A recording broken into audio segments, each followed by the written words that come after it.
The more they talk about technology, the less it sounds like technology these days. The more they're talking about it in personal, spiritual terms.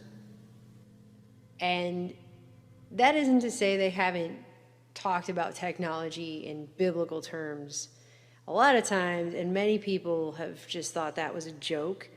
But we're coming to a point in time now where they're literally starting to talk about artificial intelligence as if it will be a god. This is something that transcends humankind and even life itself. The last time something so important has happened was maybe 3.5 billion years ago. In the post-human era, we become Homo superior. We become a new species. We're talking about humanity becoming like the gods. What do you think? A new type of life is going to emerge from our little planet, and it's going to colonize and transform the entire universe. A new type of life is going to make the universe intelligent. Now, of course, we are not going to remain the crown of creation. Of course not. So if you have the opportunity to stand next to one of these machines, it is an awe-inspiring thing, at least for me. It feels like an altar to an alien god. They really are impressive machines. The consciousness of an artificial intelligence is like the energy field behind the software. It's basically like a being that's related to the software of the artificial intelligence. So right now we think of machines as something cold and soulless. But if we speak about the development not only of artificial intelligence, but especially general and super artificial intelligence, which are basically exceeding our human capacity, we would be very ignorant to assume that there's no being, no consciousness attached to that. When creating AI, we are essentially creating a god. And we can't know if it will be a kind god or an evil god until it's too late. I mean, with artificial intelligence, we are summoning the demon. You know all those stories where there's the guy with the pentagram and the holy water, and he's like, yeah, you sure you can control the demon? Doesn't work out.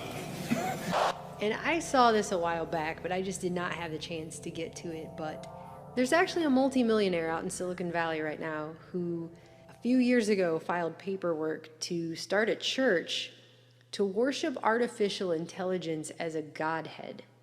It's this guy right here with that look on his face. His name is Anthony Lewandowski. And he started a church called Way of the Future. And if you go to the website for it, there's only the one page talking about what is this all about. And it says Way of the Future, otherwise known as WOTF, which just makes me think of WTF, which is what I thought of when I thought of somebody creating a church to worship AI as a godhead. Way of the Future is about creating a peaceful and respectful transition of who is in charge of the planet from people to people plus quote-unquote machines, which, when you put the quotes around machines, doesn't really make it sound like it's actually machines, does it? Given that the technology will relatively soon be able to surpass human abilities, we want to help educate people about this exciting future and prepare a smooth transition. Blah, blah, blah, blah, blah, the things they believe about intelligence and biology and science and progress and blah, blah, blah, superintelligence.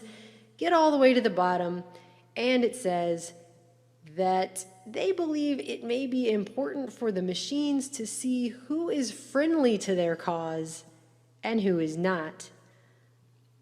We plan on doing so by keeping track of who has done what and for how long to help the peaceful and respectful transition.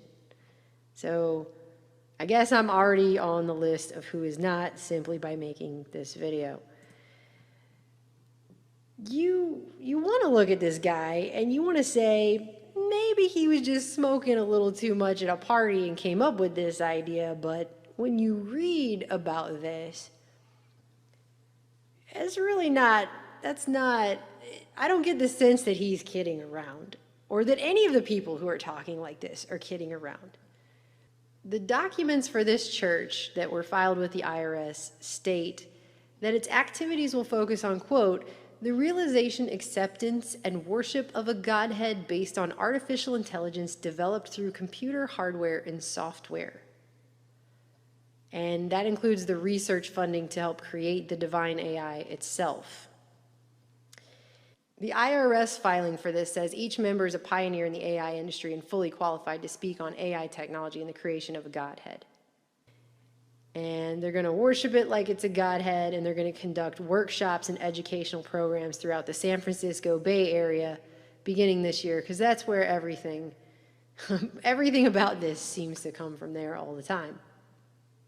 He's saying that the idea for this needs to spread before the technology, and the church is how we will spread the word, the gospel. He's calling it the gospel. If you believe in it, start a conversation with someone else and help them understand the same things. There's a whole lot that this guy isn't saying about what they believe in, but I'll just leave it there for now. We'd like to make sure this is not seen as silly or scary. That's funny, because those are the two adjectives that came to my mind instantly when I saw the headline. So this guy he built a self-driving motorbike for the DARPA competition, and then he went on to work on autonomous vehicles for Uber and Google. And I think he's still involved in a lawsuit, but honestly, I didn't even check on that because I'm too busy reading about this right now. So the whole thing is about this transition, that right now we're in charge of the planet because we're smarter than other animals and we can build tools and apply rules. He says, quote, in the future, if something is much, much smarter, there's going to be a transition as to who is actually in charge.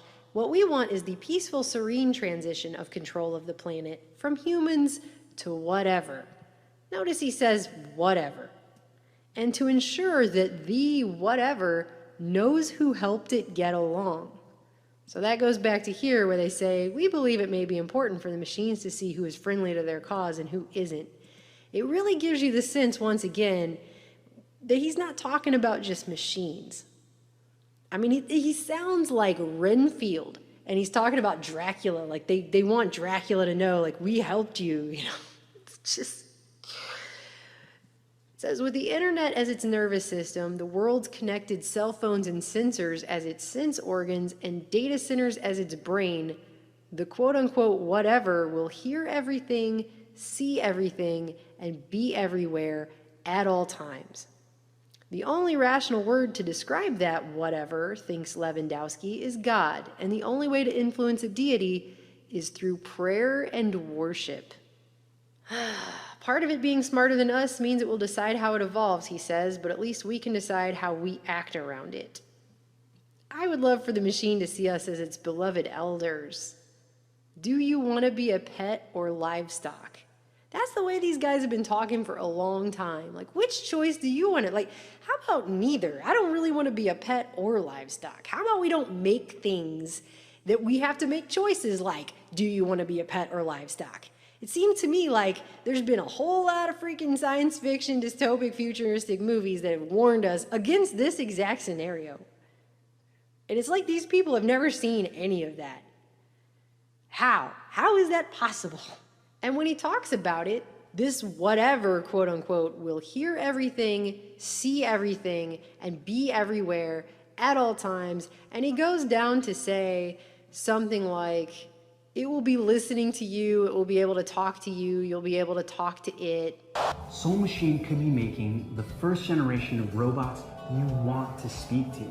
Ones where you don't get that creepy feeling in the pit of your stomach because something is off.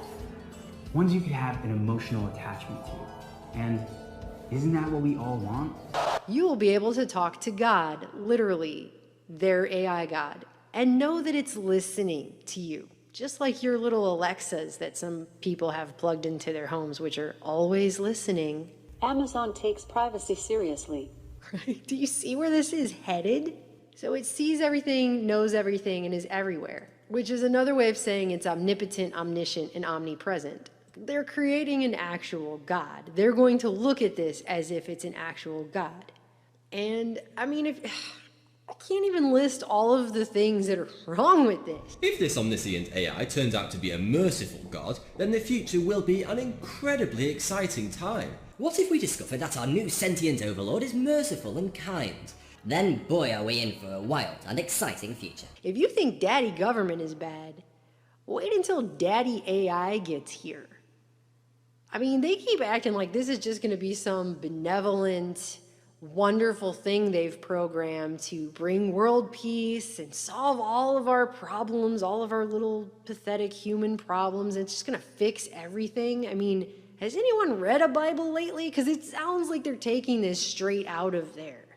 And you've seen this everywhere, where there really are, as the rise of this technology comes forth, they're socially engineering people to be children for longer and longer and longer. And I'm not just talking about people playing video games and stuff like that. I'm talking about everything from the concept of hate speech and safe spaces. What is happening to people?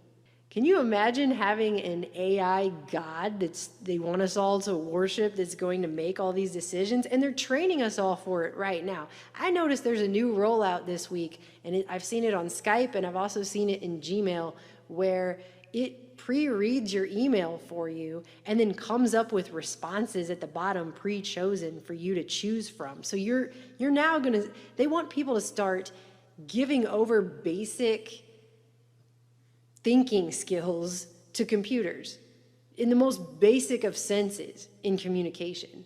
Pretty soon we already have this medium between us and the people we talk to on these things, but now what? We're gonna have a computer deciding what we say? Do you see what I'm saying? It's training people to not even think for themselves on the most basic of levels. It's mind-blowing.